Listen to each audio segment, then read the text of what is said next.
नमस्कार, जय हिंद, जय भारत। भारतीय अवाम ताकत दल अपने भारतीय भाई बहनों अर्थात अपने देश भारत की जनता अर्थात अपने भारतीय अवाम से भारतीयता आधारित आपसी श्रद्धा, भारतीयता आधारित आपसी स्नेह, भारतीयता आधारित आपसी प्रेम, भारतीयता आधारित आपसी अखलाक मोहब्बत, भारतीयता आधारित आपसी सहयोग, भारतीयता आधारित आपसी सम्मान, भारतीयता आधारित आपसी एकता, भारतीयता आधारित आपसी भाईचारा तथा भारतीयता आधारित आपसी सद्भाव को समझने व उसे आत्मसात करके वैसा ही आचरण एवं व्यवहार करने हेतु और इसके पूरे देश में प्रचार प्रसार करने हेतु और प्रत्येक देशवासी को इसकी अहमियत और महत्व को समझाकर उसे अपनाते हुए वैसा ही आचरण एवं व्यवहार करने हेतु और प्रत्येक देशवासी को अपना ही भारतीय भाई बहन मानकर, समझकर, अपनाकर उनके साथ वैसा ही और उसी अनुसार आचरण एवं व्यवहार करने हेतु सतत, सदैव और हमेशा अदब के साथ, आदर के साथ अर्ज करता है, विनती करता है। अब हम सभी लोग जो भारतीय अवाम ताकत दल लगभग 12 महीनों से यूट्यूब के संदेश या पैगाम के माध्यम से जो अपने आदरणीय भारतीय भाई बहनों को ये जगा रहा है कि अपने भारतीय अवाम की सारी तकलीफ़ों से मुक्ति और हमारा यह देश को जितने जख्म दिए गए हैं देश के अंदर के दुश्मन के द्वारा उससे मुक्ति का मार्ग एक ही है, एकता, भारतीय एकता। भारतीय एकता का मतलब कि इस देश के सभी लोग, उनका जो वास्तविक वजूद है कि वो भारतीय है और बाकी जो नकली पहचान वो जोड़ते हैं जातियों के आधार पर, अलग अलग समुदाय संप्रदाय के आधार पर, बोली जाने वाली भारतीय भाषाओं के आधार पर, भारत के विभिन्न भौगोलिक या प्रांतीय क्षेत्रों में रहने के आधार पर, तरह तरह के जो समूह बने उसके आधार पर और अलग अलग क्षेत्रों के आधार पर जो एक अस्तित्वहीन नकली पहचान को अपने साथ जोड़ते हैं और जोड़ते नहीं उसी पहचान को वो असली पहचान मान बैठे हैं और जो देश की स्वार्थी राजनीतिक पार्टियां हैं वो इस कमजोरी को समझ गई हैं और उसी को हवा देती हैं और उसी विभाजनकारी जो देश के लिए और हमारे भारतीय समाज के लिए बहुत खतरनाक चीज़ है, एक जहर के समान है, उसी पर अपनी राजनीति या स्वार्थ नीति या वोट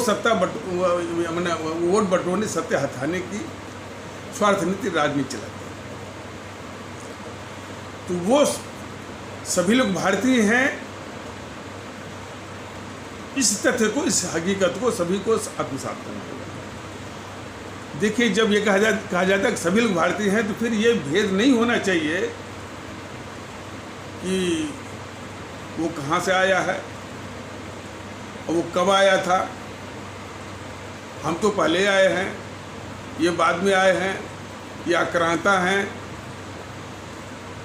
जो लोग भी इस तरह का भेद विभेद करते हैं, पूरा देश माने, पूरा समाज माने कि ऐसे तत्व जो है उस समाज के शत्रु हैं और इस देश के दुश्मन हैं। जितने भी भारत के लोग हैं वो सभी लोग भारतीय हैं, क्योंकि यहीं पर पैदा होते हैं और यहीं पर दफन होते हैं और इसी मिट्टी में दफन होते हैं। और इसी मर्म को हमारे अमर शहीदों ने सबसे पहले पहचाना। नहीं, सबसे पहले तो नहीं कहा जा सकता, इस मर्म को पहचाना। लगभग सबसे पहले पहचानने वाले, हालांकि ये बात भारत की कल्पना तो भारत देश की कल्पना तो जब ये देश भारत जब इतिहास का भी जन्म नहीं हुआ था, तो ये प्रागैतिहासिक अवधारणा है। मैंने इतिहास के पहले की अवधारणा है भारतवर्ष। हालांकि कुछ लोग कहते हैं कि काफ़ी देश इससे निकल गए हैं, अफगानिस्तान, ईरान, बर्मा वगैरह रहा होगा। और यदि भारत की परिकल्पना को फिर से प्रतिष्ठापित किया जाएगा तो शायद वो देश भी समझेंगे। लेकिन वैसा हम व्यवहार तो करें। अभी तो जो कुछ अवशेष बचा है भारत का, उसी में जो है तमाम भेद विभेद चल रहा है इसको और कमज़ोर करने की। लेकिन यदि वही व्यवहार, वही आदर्श हम स्थापित करेंगे तो और भी जो भारतवर्ष के टुकड़े जो इससे निकल गए हैं, वो इस बात को सोचेंगे कि हाँ भाई, उसी पुराने भारतवर्ष के गौरव को स्थापित करने के लिए साथ में आना चाहिए। तो वही भारतीय व्यवहार की आज परम आवश्यकता है। तो ये बार बार कहा जा रहा है कि यदि सबके वजूद की बात कही जाती है कि सब लोग भारतीय जो भी इस मिट्टी में पैदा होते हैं और इसमें दफन हो जाते हैं, तो सब लोग भारतीय हैं। तो फिर ये इस तरह की अवधारणा, इस तरह की बात करना कि मैं तो पहले आया हूँ, ये बाद में आया है, ये आक्रांता हो गया, इसकी बात जो करने वाले निश्चित रूप से पूरे समाज को चाहिए, पूरे देश को चाहिए कि ऐसे तत्वों को समाज का, देश का दुश्मन माने, शत्रु माने। ये बहुत जरूरी है।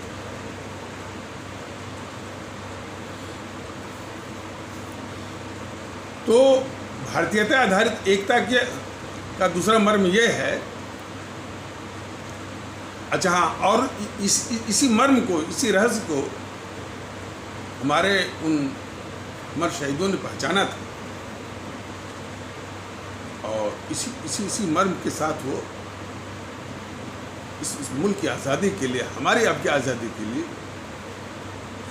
फांसी के फंदे को हंसते हंसते चूमा था, मौत को हंसते हंसते गले लगाया था और हमारे आपके लिए, इस मुल्क के लिए आज़ादी हासिल किया, दिया। तो आज उन्हीं जज्बों की देश विरोधी और समाज विरोधी ताकतों के द्वारा हत्या हो, ये हमारे राष्ट्रभक्त शिरोमणि नेताजी सुभाष चंद्र बोस, शहीद आजम भगत सिंह, अमर शहीद चंद्रशेखर आज़ाद, अमर शहीद अशफाकुल्ला इत्यादि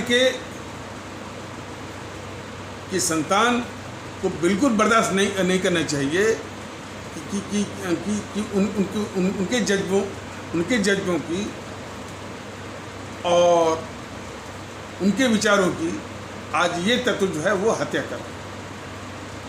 फिर वही बात कि ये बहुसंख्यक है तो ये अल्पसंख्यक है, तो वह हिंदू है तो मुसलमान है। जान लीजिए कि जो भी परिचर्चा इस पर होती है और जो भी परिचर्चा में भाग लेते हैं और जो भी हिंदू मुस्लिम करते हैं, तो फिर कभी जातियों की बात करते हैं, तो कभी भाषाओं की बात करते हैं। ये पूरे हमारे आदरणीय भारतीय भाई बहन समझें कि वो हमारे इस भारतीय समाज में लोग रहते और सभी भारतीय हैं, कोई भेद नहीं है, ये भी कहा जा रहा है। तो उस भारतीय समाज के शत्रु हैं कौन?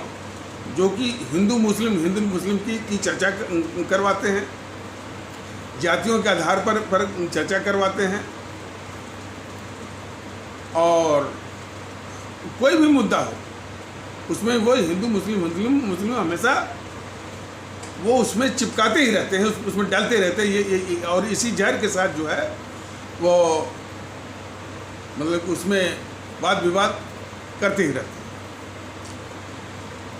तो ये समझ जाना चाहिए कि ये चैनल वाले जो पैदा हो गए हैं नए किस्म के, ये मीडिया के एक अंग, अब कहते हैं कि हम चौथा स्तंभ हैं, क्या है, लेकिन ये समाज में भारतीय समाज को कमज़ोर करने का इनका बहुत बड़ा एक समाज विरोधी हरकत है, करतूत है और देश विरोधी भी है।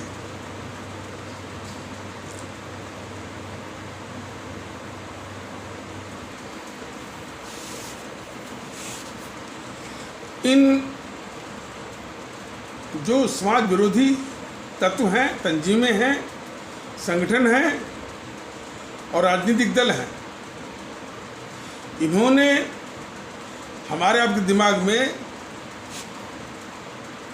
संप्रदायों के आधार पर, जातियों के आधार पर, अलग अलग जो भारतीय भाषाएं हैं उनके आधार पर, भाषाओं के आधार पर जो वो गद्दार प्रांत बना दिया था उन प्रांतों के आधार पर हमेशा जो है ये इस भारतीय समाज में टकराव, भेद विभेद और एक अलगावपन, नफरत की बात करते रहते। तो इन तत्वों को, इन तंजीमों को, इन राजनीतिक संगठनों को पहचानना चाहिए। ये भारतीय समाज के और इस मुल्क के शत्रु। इतनी पहचान हमारे आदरणीय भारतीय भाई बहनों को होनी चाहिए।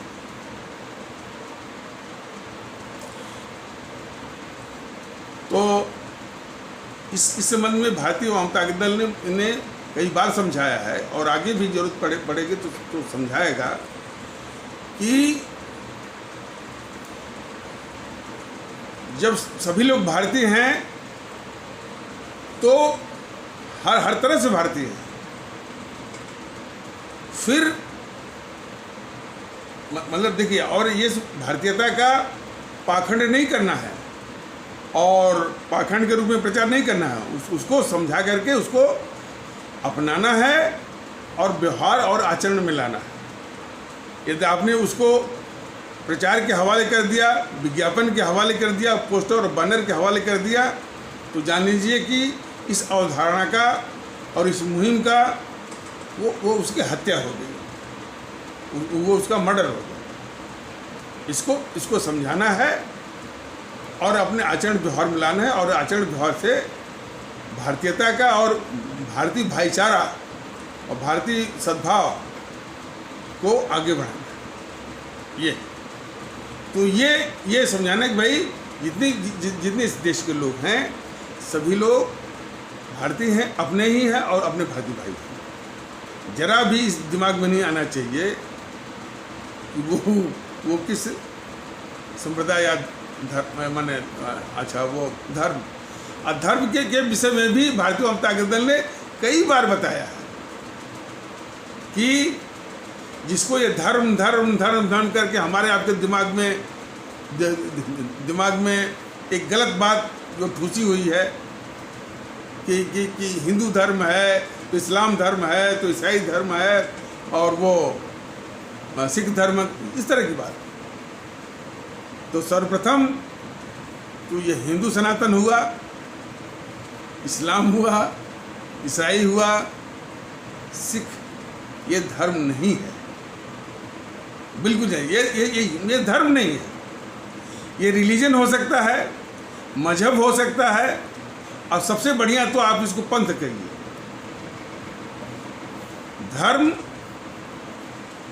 की अवधारणा दूसरी है। धर्म माने होता है फर्ज, ड्यूटी।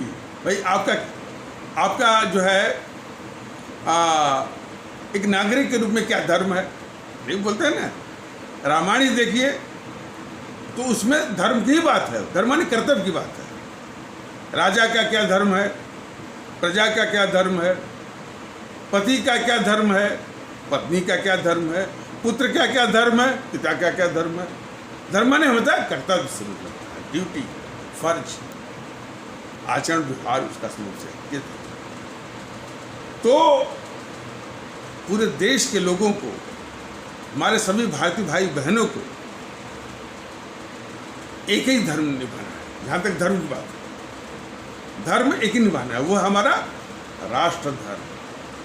राष्ट्र धर्म से मतलब कि हम सभी अपने मुल्क भारत की चिंता करें कि कोई ऐसा काम न करें जिससे अपना मुल्क भारत कमज़ोर हो, इसकी हिफाजत की और ये महफूज रहे और मजबूत बन के रहे और विश्व में सबसे ताकतवर, सबसे कीर्तिमान, सबसे यशस्वी, और हम भारतीय भाई बहनों को भी यानी गौरवान्वित होना पड़ेगा कि हम इतने यशस्वी देश के भारतीय हैं और नागरिक हैं। इस तरह की चिंता राष्ट्र धर्म का एक भाग है। दूसरा है अपनी आवाम के सुख सुविधा की भी और सेवा की भी चिंता करना, राष्ट्र धर्म का दूसरा भाग है। अपने पूरे भारतीय भाई बहनों का की सेवा, उनकी सुख सुविधा की चिंता करना, उनकी सेवा की चिंता करना, कि कोई ऐसा हम काम न करें कि हमारे किसी भी भारतीय भाई बहन को ज़रा भी तकलीफ न हो, बोलने से भी और अपने कार्यों से। तो कुल मिलाकर ये राष्ट्र धर्म है। तो ये राष्ट्र धर्म जो है हर एक भारतीय भाई बहन को अनिवार्य रूप से निभाना ही निभाना है। ये तो राष्ट्र धर्म। अब आ जाइए जो अलग अलग जो है हिंदू, सनातन, इस्लाम, ईसाई, सिख, ये पंथ है। तो ये आपकी व्यक्तिगत आस्था है। कोई भी इनमें से कोई भी आस्था या यहाँ तक नास्तिक भी रहे तो वो चलेगा। नास्तिक रहे तो चाहे किसी पंथ को अपनाता है, लेकिन वो भारतीय अवश्य है। किसी भी पंथ को अपनाता है या नहीं अपनाता है यह उतना मायने नहीं रखता, लेकिन वो भारतीय है और उसको राष्ट्र धर्म निभाना जरूर है। तो ये जो अलग अलग पंथ हैं,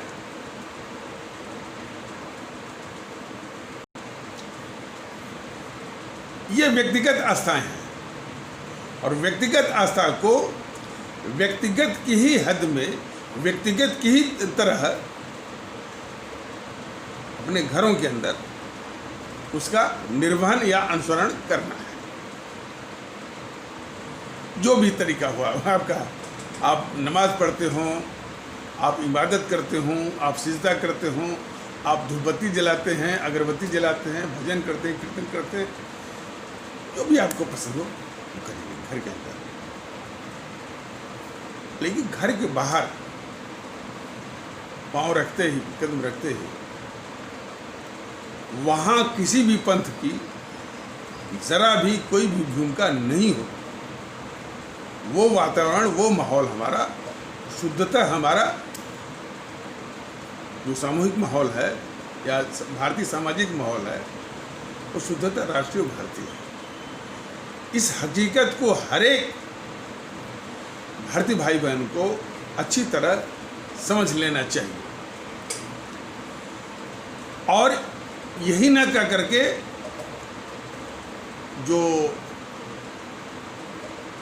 इसके विपरीत जो है, एक तो नकली अपनी आइडेंटिटी, पहचान बना के रखे हैं, वही कोई संप्रदाय के नाम पर बना के रखा है, कोई जातियों के आधार पर, वो सब नकली भी है और और उससे भारतीय समाज में कमजोरी बहुत आ रही है। ये देखते हुए बहुत दुख होता है। गर्व से कहो हम हिंदू सब सिखाते हैं, और गर्व से कहो हम मुस्लिम हैं, गर्व से कहो हम क्षत्रिय हैं, ब्राह्मण हैं। ये बिल्कुल वृथा है, व्यर्थ है और समाज विरोधी भी है।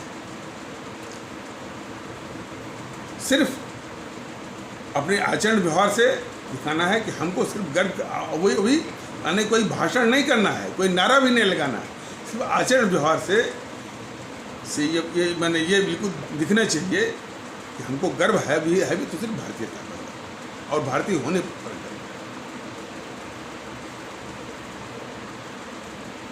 कोई सवाल कर रहा था भारतीय आवाम ताकत दल के पदाधिकारी से कि साहब ये जो कहते हैं कि यानी सभी लोग बराबर हैं और सबको गले लगाना है, सबसे भारतीयता का अपनापन और प्यार बांटना है।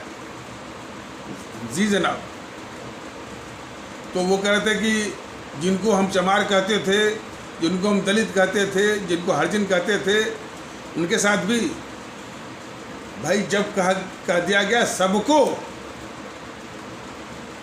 तो कैसे वो मैंने किस अवधारणा से वो अलग हो गए। सबको गले लगाना, और ख़ास करके जब तक उनको गले हम नहीं लगाएंगे। और एक तरह और भी आया, ये मुस्लिम लोग तो वो इस समाज के होते ही नहीं हैं, उनको भी गले लगाना है।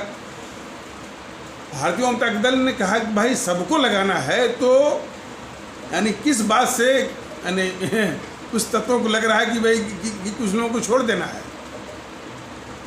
सबको गले लगाना, और ये सोचना ही नहीं है कि वो किस पंथ का अनुयायी है।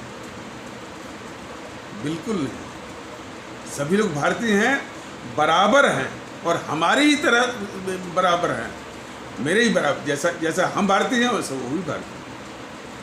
न वो ऊंचा है, न हम नीचे हैं, न हम ऊंचे हैं, न वो नीचा, बराबर सब लोग भारतीय। उसको दूसरे शब्दों में कि भारतीयता के अवधारणा में न कोई अल्पसंख्यक है, न कोई बहुसंख्यक है, न कोई दलित है, न कोई गैर दलित।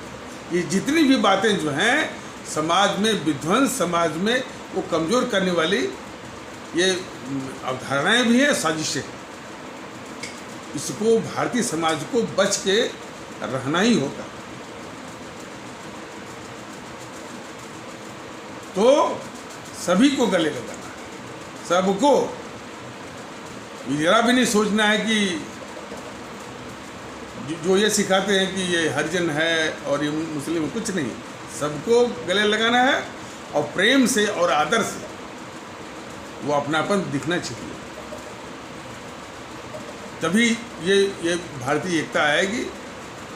और जो इसीलिए इस दल ने अपना नाम भी रखा है, भारतीय अवाम ताकत दल।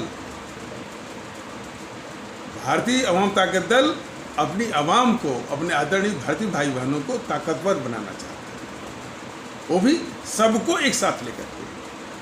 जब सब लोग एक साथ होंगे तो अवाम की ताकत होगी, अपने भारतीय भाई बहनों की ताकत होगी, और वही अपने मुल्क की ताकत होगी। किसी को नहीं छोड़ना है, सबको साथ में लेकर, और सबके साथ एक समान व्यवहार। ये बार बार भारतीय जनता दल कहना चाहता है, और इस विषय में किसी को भी जरा भी अदरवाइज भ्रम नहीं होना चाहिए।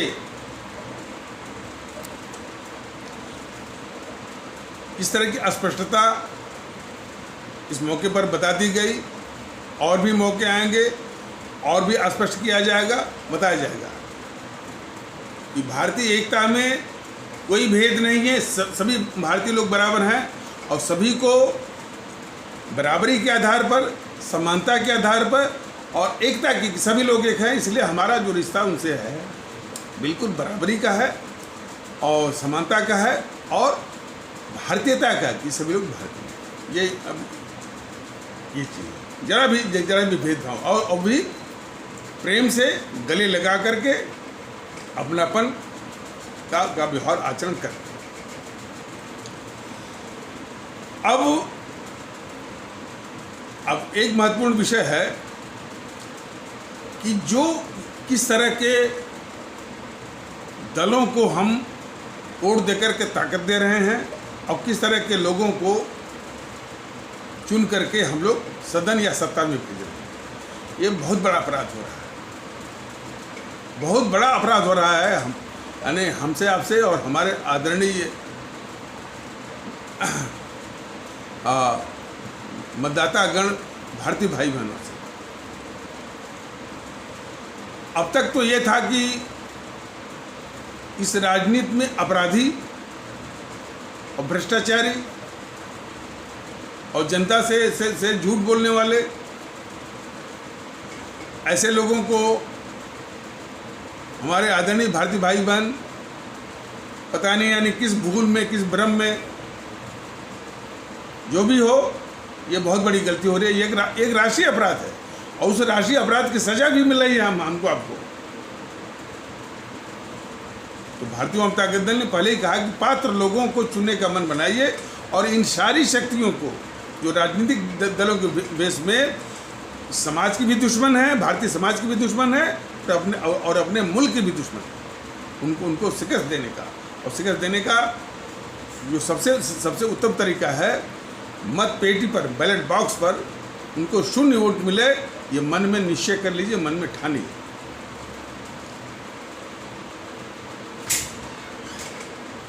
तो इस विषय में अब तक ये समस्या थी कि जिनको चुना जाता है, जो सदन में जा रहे हैं, जो सत्ता में जा रहे हैं, ऐसा भी नहीं कहा जा रहा कि सभी ऐसा होंगे, लेकिन काफ़ी बहुतायत है कि अपराधी किस्म के, और वो भी घोर अपराधी, भ्रष्ट, चरित्रहीन, तिकड़मी, जनता से झूठ बोलने वाले, ये शिकायत थी। और ये बराबर चैनल वाले बोलते थे कि इतने प्रतिशत अपराधी वो लोकसभा में, इतने प्रतिशत अपराधी राज्यसभा में, इतने प्रतिशत अपराधी इन विधानसभाओं में, बस ये आंकड़े दिखाते। अब ऐसी भी अब ये सब बातें आ रही हैं कि अपराधी, भ्रष्ट, तिकड़मी, झूठ बोलने वाला तो है ही, अब देश के गद्दार, फिर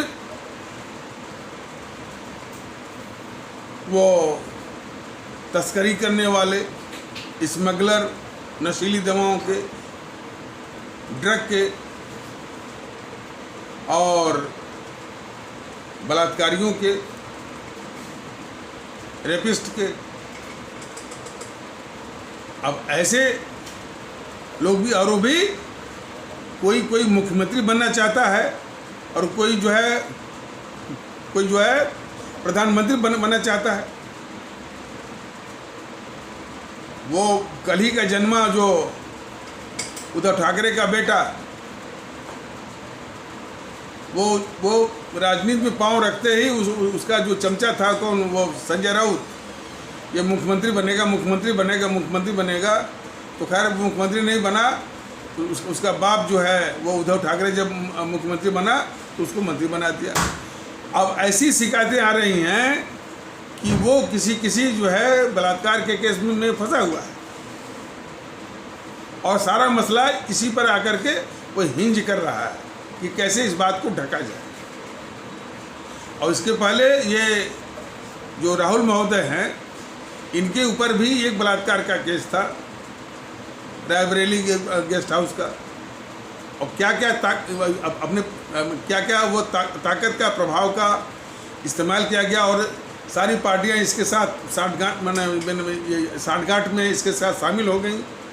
मुलायम सिंह की पार्टी शामिल हो गई, न्यायपालिका शामिल हो गई उस केस को दबाने के लिए, और उसके प्रभाव से यानी वो जो विक्टिम जो माने कि पीड़ित था, पीड़ित को बिल्कुल गायब कर दिया गया और एक दूसरा व्यक्ति को पेश कर दिया गया उसी नाम का। तो इतने ऊंचे स्तर के ये सब अपराधी हैं, और ऐसे बलात्कारी को और ऊंचे स्तर के अपराधी को रायबरेली जो है वो बलात्कार केस, तो इस देश को मालूम होगा, ये किसी एपिसोड में विस्तार से बताया गया था कि कोई माने इसी कांग्रेस का या जेएनपीसी का कार्यकर्ता की बेटी थी, बलराम सिंह, बेटी थी सुकन्या सिंह, और उसकी माता का नाम सुमित्रा सिंह था, और यही कुछ विदेशियों के साथ शराब पी रहा था, उसे वो अपने पिता से मिलने के लिए आई, और वो घटना हुई।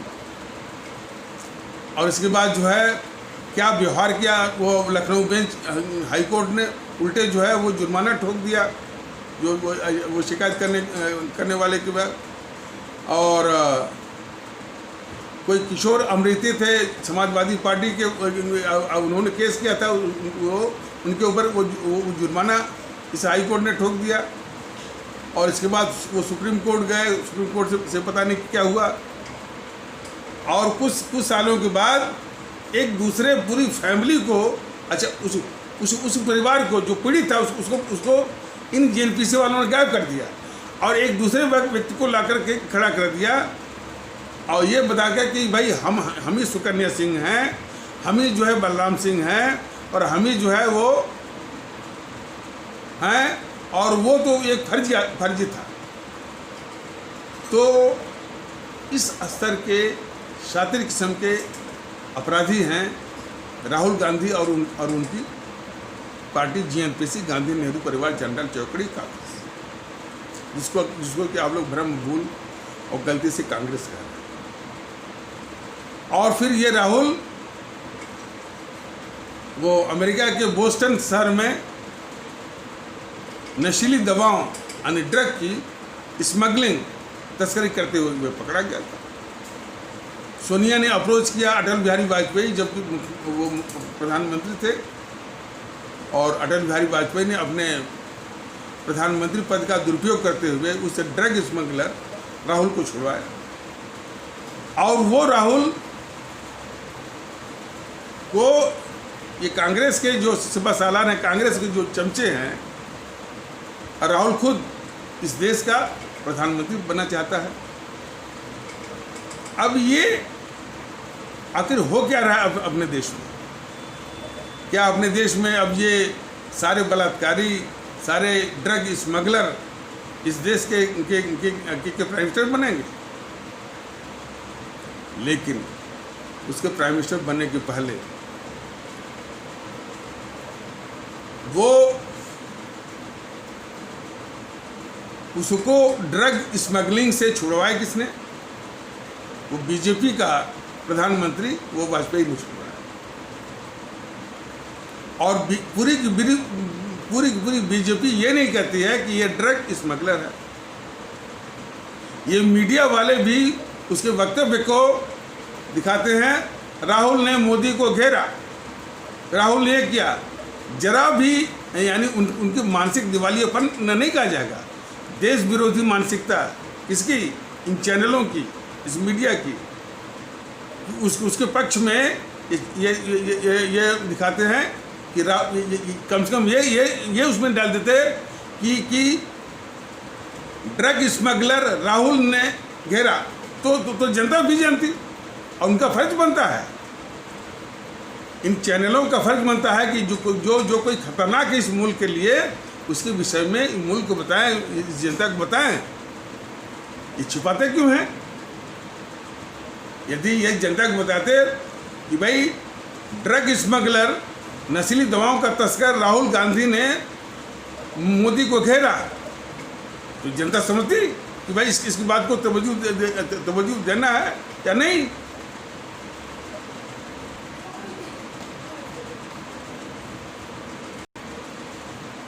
और इसी प्रकार ये चैनल वाले दिखाते कि बलात्कारी या रायबरेली गेस्ट हाउस वाला राहुल ने मोदी को घेरा। ये स्थिति तो अब बताइए, देखिए इसके विषय में ये कहा जा रहा है कि किसी बड़े राजनीतिक शायद अमेरिका का था, बोला था politics is the last resort of the scoundrels. उसका हिंदी में उसका तात्पर्य हुआ कि राजनीति जो है वो दुष्टों का अंतिम हथियार होता है। ये सही है। अब हमारे भारत में दुष्टों का ही नहीं, सारे अपराधियों का लास्ट रिजॉर्ट हो गया, सारे वो सारे भ्रष्टाचारियों का, जनता से झूठ बोलकर उनको छलने वालों का लास्ट रिजॉर्ट हो गया, अंतिम हथियार हो गया। और अब ड्रग स्मगलर का, बलात्कारियों का, अब ये देश को पूरा जवाब देना है कि क्या क्या यही चलेगा। सवाल इस बात का है कि इस माहौल को खराब करने में सबसे बड़ी जिम्मेदारी है बीजेपी। बीजेपी का वाजपेयी जो है इस राहुल ड्रग स्मगलर को बचाता है और छुड़वाता है। और बीजेपी का कोई भी प्रवक्ता और कोई भी नेता ये नहीं कहता है कि राहुल जो है, राहुल को वाजपेयी ने ड्रग स्मगलिंग के कैसे छुड़वाया था। देश कम से कम जानता तो सही।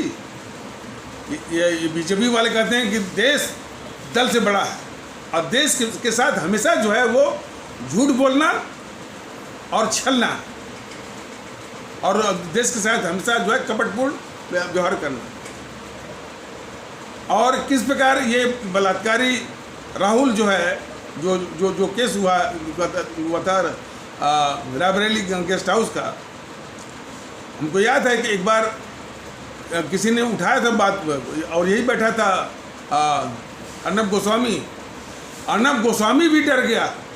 बोलते हैं बड़ा बहुत फेयरलेस जर्नलिज्म करता है, बहुत निर्भीक पत्रकारिता करता है, जर्नलिज्म करता है। तो वो भी डर गया, कह कि नहीं भाई, इस पर तो सुप्रीम कोर्ट का फैसला आ गया, कोई बोले नहीं। अरे वो गद्दार अर्नब गोस्वामी, तुम्हारी जबान तो तुम तो सोनिया सेना के विषय में बोल रहे हो, लेकिन राहुल की वो जो है बलात्कार वाले केस पर तुम्हारी घिघी जो है वो क्यों बंद हो गई? तुम जो है इस देश के लोकतंत्र के चौथे स्तंभ कहते हो, और इतना बड़ा जहर इस भारतीय समाज का, एक बलात्कारी जो है आज वो एक एम्बिशन पाला हुआ कि हम प्राइम मिनिस्टर बने, और किस तरह से उसने मैनिपुलेट कराया केस को दबाने का। और उसकी जब बात आई तो दो बारी वो गिगी बंद हो गई।